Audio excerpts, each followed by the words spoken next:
Amados irmãos, a graça e a paz do Senhor Jesus a todos.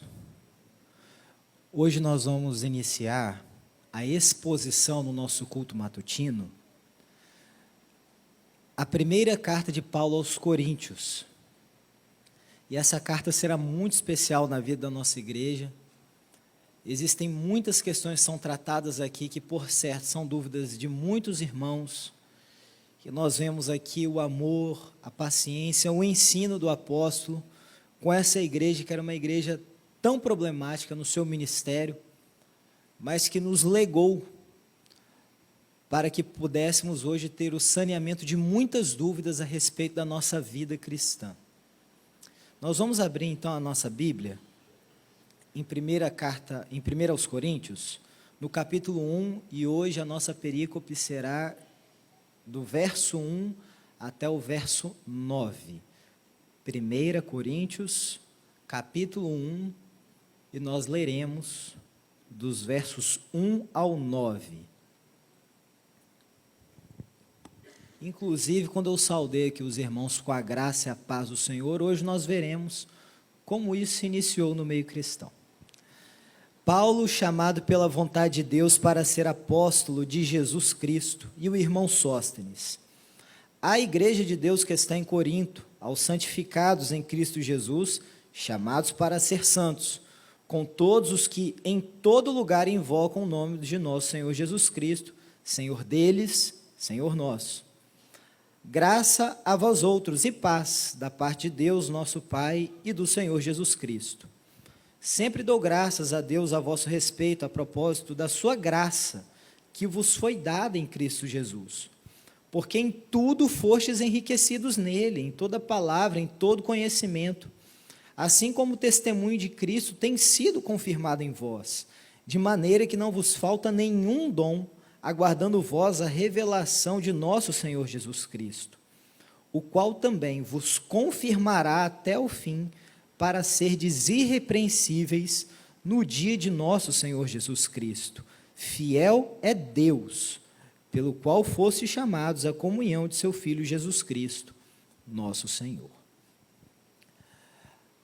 Quando nós lemos, irmãos, Atos capítulo 18, nós vemos de maneira específica como a igreja aos Coríntios, a igreja de Corinto foi plantada, né? A igreja de Corinto foi plantada. Nós observamos o que aconteceu. Lá em Atos capítulo 13, nós temos o início do ministério apostólico missionário do apóstolo Paulo. A primeira viagem missionária acontece ali na Galácia, que era uma macro-região que tinha várias cidades. Quando eles retornam para Antioquia, chega em Jerusalém, onde os apóstolos estavam, a notícia de que as pessoas estavam com inúmeras dúvidas a respeito de salvação dos gentios, porque eles vão para a primeira viagem missionária na Galácia, muitos gentios se convertem, e como então essas pessoas estão inseridas nessa nova aliança? Existe em Atos capítulo 15, então, o concílio de Jerusalém. Paulo então volta ao seu desiderato apostólico, missionário. Ele realiza então a segunda viagem missionária. Ele vai para a província da Macedônia e da Acaia. Onde é isso? Que nomes difíceis? É a Grécia antiga, berço de todo conhecimento, de toda filosofia, local onde habitavam os chamados sofistas, os grandes oradores, defensores de ideologias, de pensamentos. Ele chega naquele lugar. Após isso, nós vemos que Paulo começa lá em cima, chega em Filipos, Atos capítulo 18, vai descendo em Bereia, Tessalônica, até então que ele chega em Corinto e Atenas. Esse é o roteiro da segunda viagem missionária. Em Atos 18, fica claro que quando Paulo chega naquela cidade, e era uma cidade de muito difícil comportamento moral, ético das pessoas, cidade corrompida, cidade promíscua, cidade que existia inclusive um termo chamado de corintianizar uma pessoa, no sentido de conseguir corromper essa pessoa caiu moralmente, entrou em um colapso moral muito difícil. Paulo já encontra também outra dificuldade, que eram os judeus da sinagoga que havia ali em Corinto. E você vê que Paulo queria ir embora daquele local, daquela cidade. Ele havia meio que desistido dali, ele achava, aqui não vai dar certo. Já deixa eu ir para outra cidade e continuar a missão. E então vem o Senhor e visita Paulo e diz assim: Paulo, não temas, fala e não te cales, porque há muito povo nessa cidade. E o texto, em Atos 18, vai dizer que Paulo fica 1 ano e meio, 18 meses naquele local, e uma igreja é plantada. Há muito povo nessa cidade, e houve mesmo. Muitas pessoas se converteram, e a igreja de Corinto é plantada. Em seguida, isso foi ali no ano 49, 50, 18 meses. 1 ano e meio, 49, 50, ele esteve ali naquele local. Acontece então que ele vai para a sua terceira viagem missionária. Aí nós já estamos falando de Éfeso, porque Paulo fica em Éfeso e prega para cidades que são circunvizinhas a Éfeso. Só que quando ele está em Éfeso, já acontece uma outra situação muito difícil em relação à igreja de Corinto. Observem os irmãos. Chega para Paulo pelo menos 2 informações, 2 fontes, dizendo que a igreja de Corinto passava por uma situação muito difícil. Tanto uma carta redigida pela igreja, quanto pessoas verbalmente, pessoalmente, chamados da casa de Cloe, vão até Paulo e vão dizer assim: Paulo, a igreja está passando por graves problemas. E o que nós conhecemos hoje como a primeira carta de Paulo aos Coríntios, é certo porque é texto bíblico. Não é a primeira carta de Paulo escrita à igreja de Corinto. Essa aqui é pelo menos a segunda carta. Mas, como a primeira carta não foi preservada, hoje a segunda carta, por nós é conhecido como primeira carta. Aonde está isso?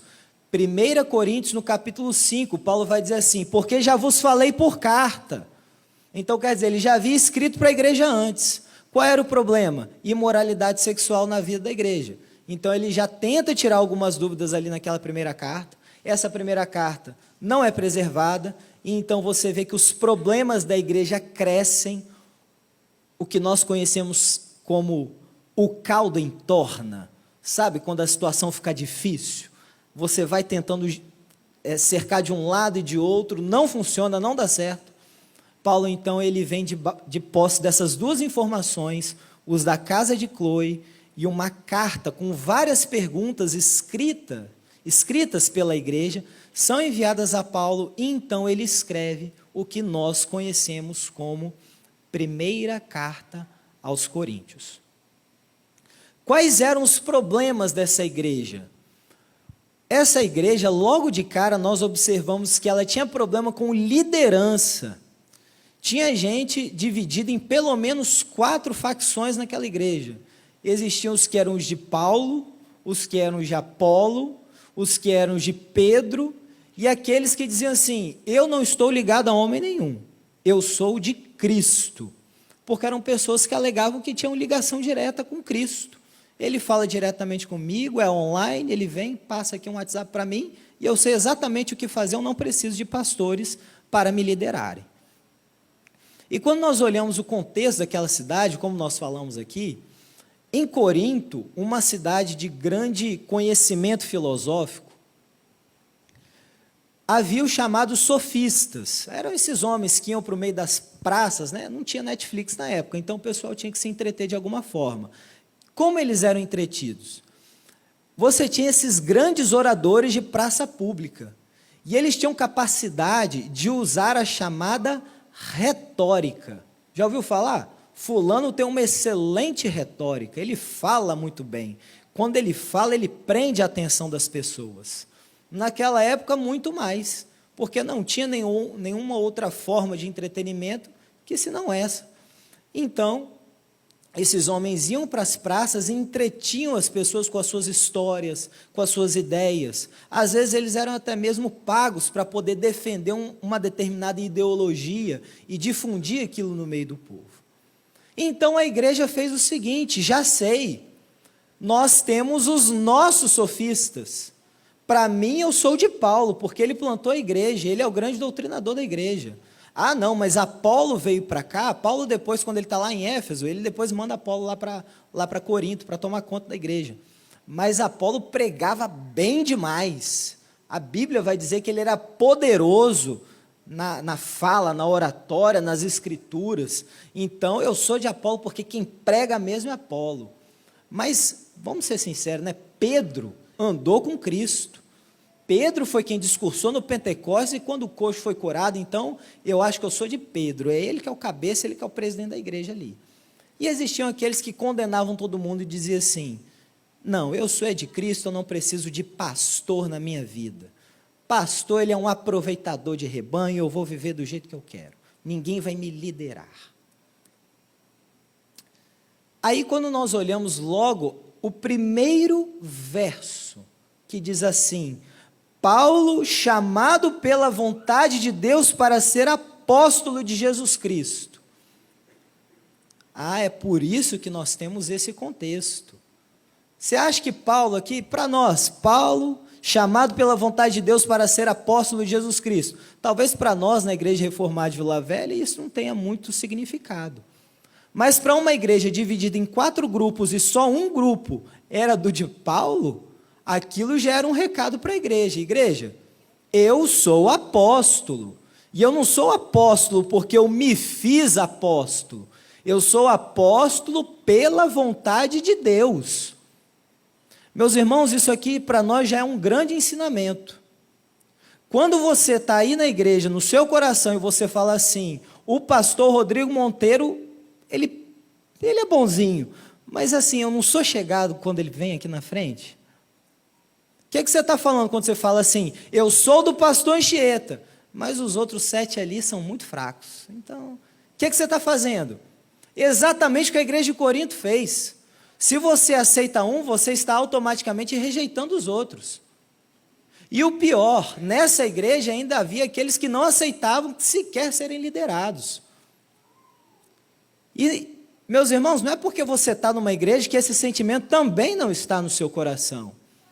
Porque quantas vezes nós não aceitamos uma correção de um pastor, nós desprezamos a mensagem de todos os pastores da igreja, ninguém pode vir te corrigir, ninguém pode vir falar: você está errado, você precisa se retratar, você precisa corrigir o seu comportamento. Da mesma forma que é um recado para aqueles que exercem ministério pastoral. Paulo, apóstolo pela vontade de Deus. Não nos é lícito, como pastores, recuar e dizer assim: eu não tenho esse chamado na minha vida. Quando seja o homem que está deste lado do púlpito, seja a igreja que está do outro lado do púlpito, quando você rejeita o ministério, a vocação de Deus, você está rejeitando quem? Não, é porque eu me acho muito fraco, eu sou muito cheio de defeitos, eu não sei se eu tenho esse chamado. Ah, que autocomiseração. Irmãos, é pela vontade de Deus. Quando um homem que tem vocação, ele tem esse sentimento, ele está rejeitando ele mesmo? Ele está rejeitando a vontade de Deus. Quando nós rejeitamos a vontade de Deus, qual é o nome disso? Pecado. Então, meus irmãos, essa igreja, nós vamos ver à frente, era a igreja do Senhor, mas era uma igreja que tinha muitos problemas com orgulho, e Paulo vai ferir o orgulho dessa igreja. E eu espero, meus irmãos, com a graça de Deus, que se a igreja de Corinto teve correção de rota, nós também podemos ter correção de rota aqui em nossa vida. Se uma igreja plantada pelo apóstolo Paulo tinha tantos problemas, imagina bem uma igreja plantada por nós, né, pastor Anchieta? Ela pode ter problemas. Igrejas, irmãos, têm problemas. Se você sair desta igreja A e for para a igreja B, é a igreja de Deus, ainda não se tornou uma seita, você vai sair do problema A para ir para o problema B. Igrejas têm problemas, mas a igreja que tem o verdadeiro evangelho, ela tem o remédio santo de Deus para corrigir, para entrar no caminho certo do Senhor. E cabe, irmãos, a nós sermos fiéis ao nosso ministério E a igreja ser fiel ao chamado para ser igreja, para ser liderada, para ouvir os recados de Deus e nós podermos andar em um caminho mais excelente. Vamos continuar aqui. Vamos a outros pontos aqui da nossa mensagem. Se nós olharmos, muitos comentaristas bíblicos se dividem. A carta aos Coríntios, da igreja de Corinto, eu estou embolando nisso aqui, né? A carta aos Coríntios, muitos irmãos vão dizer assim, alguns comentaristas bíblicos vão dizer assim, a igreja tinha muitos problemas, e Paulo vai dividir a carta em blocos de respostas. Você não tem como dizer que a carta aos Coríntios tem um tema central. Mas quando nós olhamos logo o início da carta, e Paulo faz isso em todas as suas cartas, ele começa com a doutrina para depois ir para a ética. O que eu quero dizer? Ele começa com o abstrato, com aquilo que nós devemos fazer, o que é o evangelho, para depois ele vir para o caso concreto.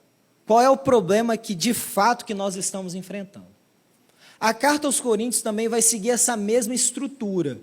Paulo explica o evangelho e aqui logo no capítulo 1 nós vamos ver o tema da carta. Então, irmãos, talvez se outros queridos irmãos aqui da igreja forem para outros comentaristas bíblicos, você vai ver pessoas dizendo a carta aos Coríntios não tem tema, ela tem apenas blocos de resposta. Mas nós entendemos, isso aqui não é o pastor Gabriel falando, isso aqui foi no conselho da igreja, nós vimos isso, né? E com base em vários comentaristas bíblicos, que nós entendemos que é a melhor entendimento para nós, a carta aos Coríntios tem um tema central, em que pese você ter respostas a respeito do apostolado de Paulo, problemas relacionados a culto, seio do Senhor, se a mulher pode ficar falando na igreja, se as mulheres, né, queriam fazer uma revolução em Corinto, podem falar, podem liderar na igreja, podem ser pastoras, como nós vamos exercer dons espirituais, problemas com dízimos e ofertas, problemas como nós falamos aqui, problemas com a imoralidade sexual, problemas de irmãos que levavam as suas demandas pessoais para os tribunais da cidade. Paulo vai dizer quando que isso vai acontecer, se isso pode acontecer, problemas relacionados à liberdade cristã, essa história de crentes fortes, crentes fracos, os crentes fortes que eram condenados pelos crentes fracos, os crentes fracos que desprezavam os comportamentos dos fortes. Nós vamos ver várias respostas, inclusive problemas relacionados à ressurreição dos mortos. Os gregos, de maneira geral, a filosofia grega não acreditava em ressurreição de mortos. Tirando essa parte, nós observamos que a igreja de Corinto, em que pese os seus vários problemas, esses problemas, todos que nós elencamos aqui e outros mais, são problemas secundários. Tirando o fato, eu vou repetir, tirando o fato do problema daqueles que questionavam a ressurreição dos mortos, os demais problemas da igreja de Corinto, e olha lá que são problemas sérios, mas ainda assim são problemas secundários, em respeito àquele cerne do evangelho, as cláusulas pétreas do evangelho, aquilo que não podia de forma alguma ser mudada e fazer com que a igreja descambasse para se tornar uma seita e assim eles entrassem num caminho de corrupção total e apostasia, tirando a ressurreição dos mortos, os demais problemas são corrigíveis. Era a igreja de Deus, era ainda igreja de Deus. Nós, então, portanto, entendemos que a carta aos Coríntios tem um tema central. E qual é esse? Qual é esse tema? O tema é o Evangelho da cruz de Cristo. 1 Coríntios, capítulo 1, nos versos 17 e 18, Paulo vai falar dessa forma aqui. Não é o tema agora, mas só para vocês entenderem. Pois Cristo enviou-me não para batizar, mas para evangelizar, não com sabedoria de palavras, para que a cruz de Cristo não se faça vã. Aqui é o coração da carta. Pois a palavra da cruz é loucura para os que perecem, mas para nós, que somos salvos, é o poder de Deus. E nós falamos isso com muita tranquilidade no coração, porque este tema, o evangelho da cruz de Cristo, é como se fosse o tronco da árvore. E os problemas que Paulo vai tratar da igreja de Corinto são os ramos da árvore. Então, quando ele trata, por exemplo, do problema da liberdade cristã, ele puxa para a mensagem do evangelho da cruz de Cristo. Ele vai tratar de problema relacionado ao seu apostolado, ele vai falar do evangelho da cruz de Cristo e trata do problema. Você vê, então, portanto, que a carta começa com um tema, começa com o abstrato, começa com a doutrina, para depois ir nos problemas específicos que a igreja tem. Amém, irmãos? Próximo ponto aqui para nós. Olha só como Paulo vai, aos poucos, ferir o orgulho desta igreja. No verso 2 já diz assim: a igreja de Deus, como nós já falamos aqui, Corinto, portanto, era a igreja de Deus, não era seita, não era sinagoga de Satanás, era igreja de Deus, em que pese os seus muitos problemas, que está em Corinto, se quiser pode marcar isso aí na sua Bíblia, aos santificados em Cristo, chamados para ser santos, com todos os que em todo lugar invocam o nome de nosso Senhor Jesus Cristo, Senhor deles, Senhor nosso. Quando Paulo diz assim, a igreja de Deus em Corinto, inclusive o tema da nossa carta, quando Paulo fala isso, ele já está dando um recado para a igreja. E um recado para nós, muito válido para a nossa época. Igreja de Deus em Vila Velha. Igreja de Deus em Corinto, e aqui nós temos a igreja de Deus em Vila Velha. Porque a igreja de Deus se expressa localmente. A igreja de Deus precisa ter congregação dos santos, precisa ter comunhão. Portanto, você que está me assistindo no YouTube, não existe membro online de igreja. Como você vai cear? É a própria expressão da comunhão. Igreja de Deus em Corinto. E a minha pergunta, até para você que está me assistindo, qual é a sua igreja? Em qual lugar? Em qual cidade? Qual lugar? Qual a sua denominação? Onde você pertence? Eu creio que os irmãos aqui podem facilmente, presencialmente responder. Esta é a minha igreja de Deus em Vila Velha. Então não existe essa história de você se pastorear, nem de ser um membro de YouTube, de internet. Aí diz assim, aos santificados chamados para ser santos, eu vou tratar isso no próximo ponto, e continue dizendo, todos os que em todo lugar invocam o nome de nosso Senhor Jesus Cristo, Senhor deles, Senhor nosso. A igreja de Corinto era uma igreja muito orgulhosa. Eles se achavam, assim, vamos dizer, aquela pessoa que se olha no espelho e se dá nota 10, fala assim, olha, hoje você está perfeito, irmão, pode ir para a igreja. E chega lá, você é o 10, o restante é de 9 para baixo. E olha lá. Essa era a igreja de Corinto. Só que quando Paulo fala assim, olha só, que está em todo lugar, Senhor deles, Senhor nosso. Ele está dando um recado muito claro aqui para a igreja, de forma sutil, de forma branda, mas falando assim, Cristo não é exclusividade da igreja de Corinto. Senhor deles, Senhor nosso. Então, igreja, quando você começa só a olhar para os outros e dizer assim, eles não têm Cristo, só nós temos Cristo, só nós temos o verdadeiro evangelho, só nós temos a verdadeira interpretação das Escrituras, só nós temos a infalibilidade da hermenêutica bíblica, venha nós, somos oráculo da verdade a respeito da palavra. Senhor deles, Senhor nosso. Cristo é da igreja de Deus e você está manifestado localmente. Cristo não é exclusividade nem de uma pessoa, nem de uma denominação.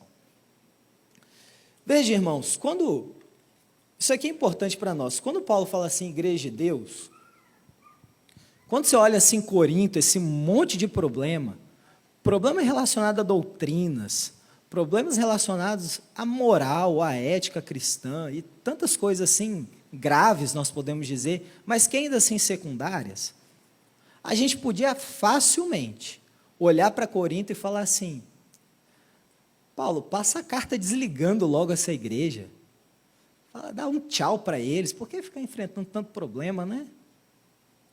Mas aqui que está, irmãos, a misericórdia de Deus é muito maior do que a nossa, a bondade de Deus é muito maior que a nossa, Deus é equilibrado, Deus é ponderado, Deus conhece o coração, e o apóstolo Paulo, o melhor dos pastores, podemos dizer, né, após Cristo, plantador de igrejas, ele teve paciência com essa igreja, ele soube olhar para essa igreja com carinho, ele soube olhar para essa igreja e falar assim, vocês são a igreja de Deus, e a misericórdia do Senhor, a graça do Senhor, vai trazer vocês direitinho para o caminho que vocês têm que seguir. E ele depois diz assim, um recado muito claro nessa carta é, aos santificados, chamados para serem santos. Se nós olharmos, talvez essa frase, para muitos, seja redundante. O santificado vai ser santo? O santificado já é santo. Mas aqui nós temos que explicar para os irmãos o conceito de santificação posicional e santificação progressiva. A santificação, inclusive, é uma santificação que deixa muito clara a eleição soberana de Deus. Regeneração, um ato que vem de Deus para nós. Quando nós olhamos a santificação progressiva, aí já olhamos o lado da responsabilidade humana. Paulo vai falar assim, vocês são santificados.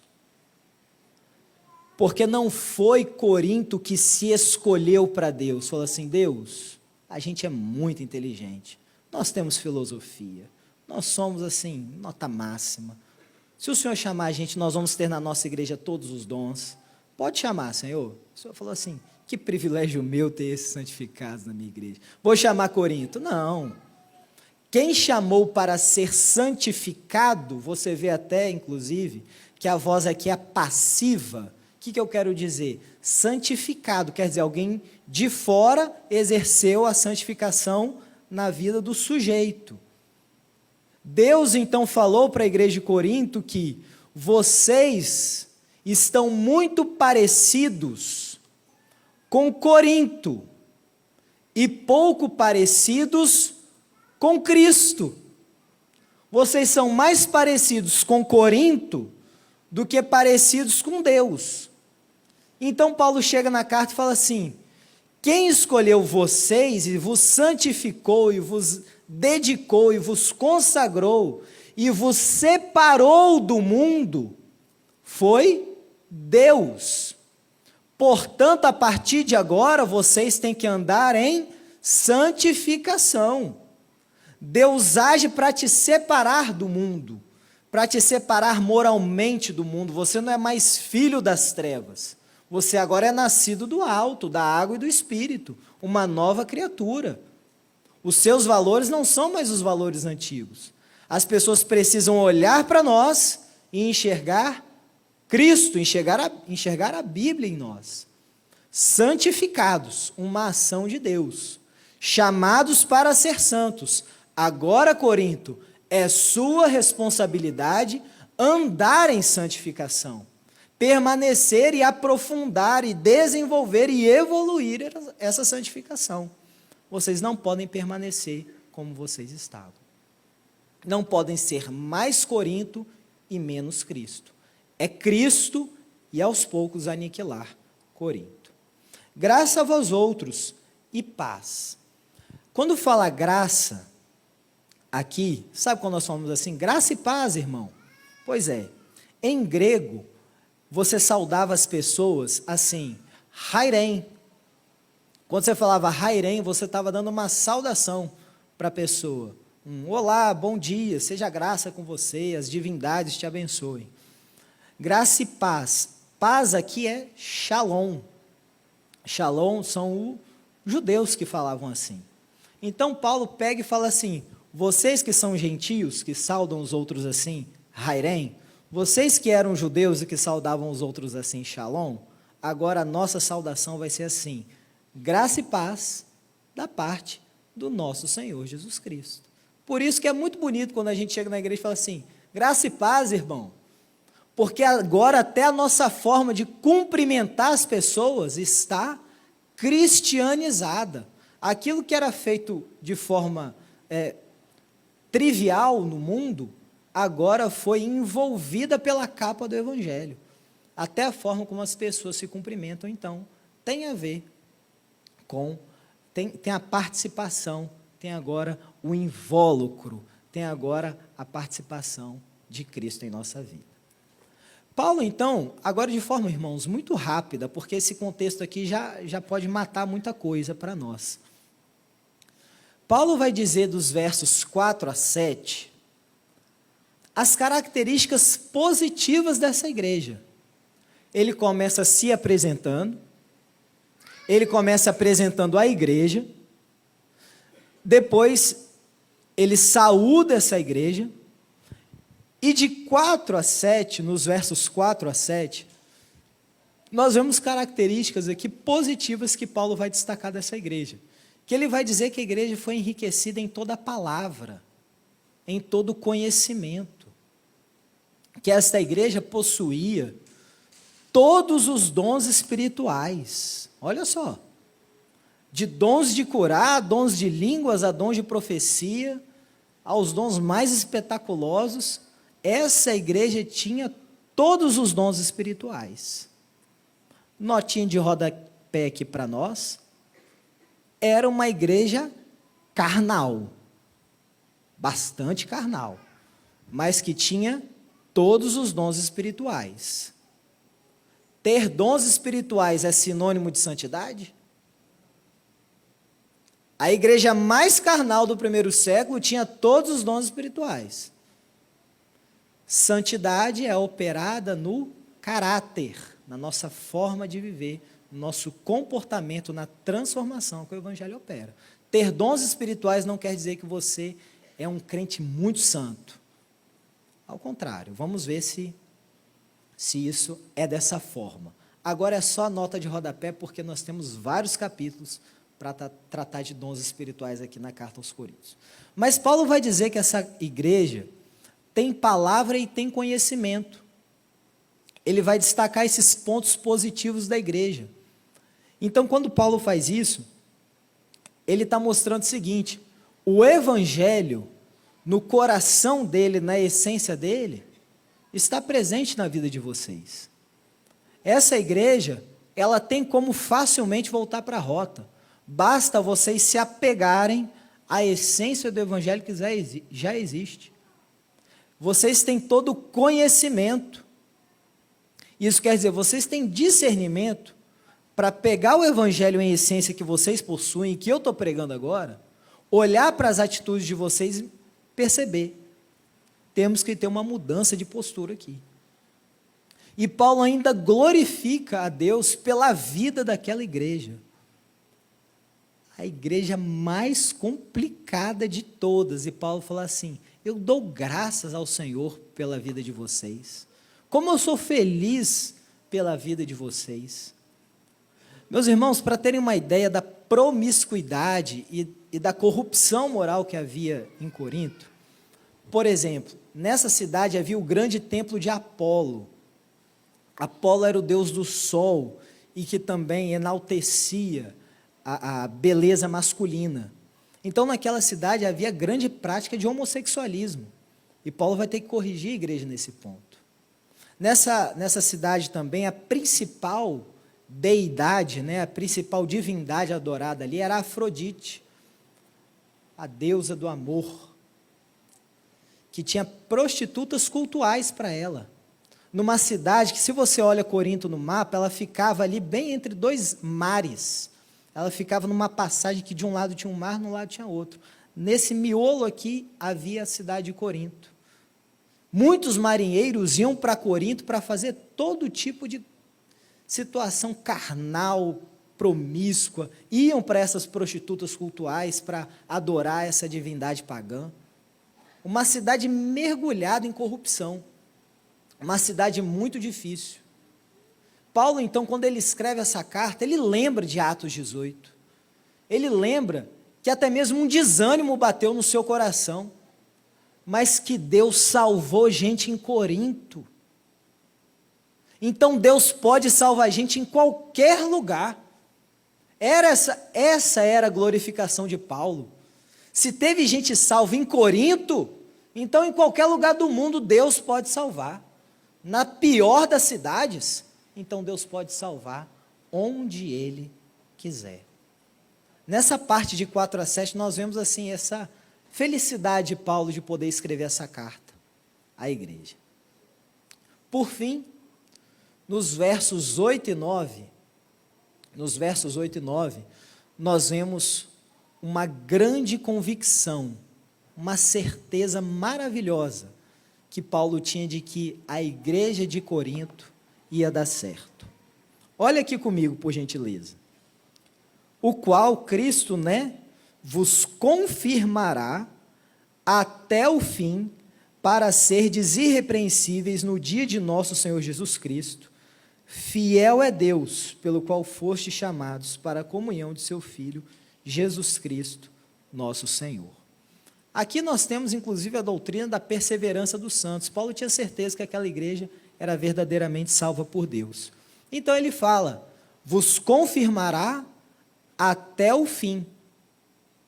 E quando Paulo fala que vos confirmará até o fim, por quê? Verso 9.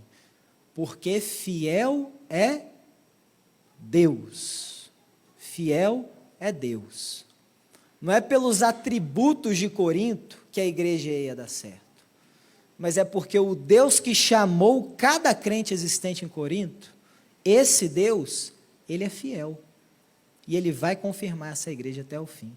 Não é por Corinto, mas é pelo Deus de Corinto, pelo Deus dos coríntios, eles iam chegar até o fim.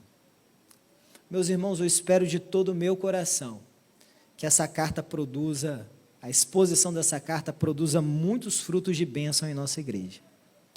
Nós temos muitos problemas, nós não vamos enganar ninguém. Nós temos muitos desafios, nós temos muitas coisas que precisamos melhorar. Mas eu vou dizer isso aqui para os irmãos. Fiel é Deus, pelo qual vocês, cada um, fostes chamados para a comunhão de nosso Senhor Jesus Cristo. Este Deus fiel vai confirmar cada um crente aqui até o fim. E essa igreja, que já é uma bênção, vai ser uma bênção ainda maior nas mãos de Deus.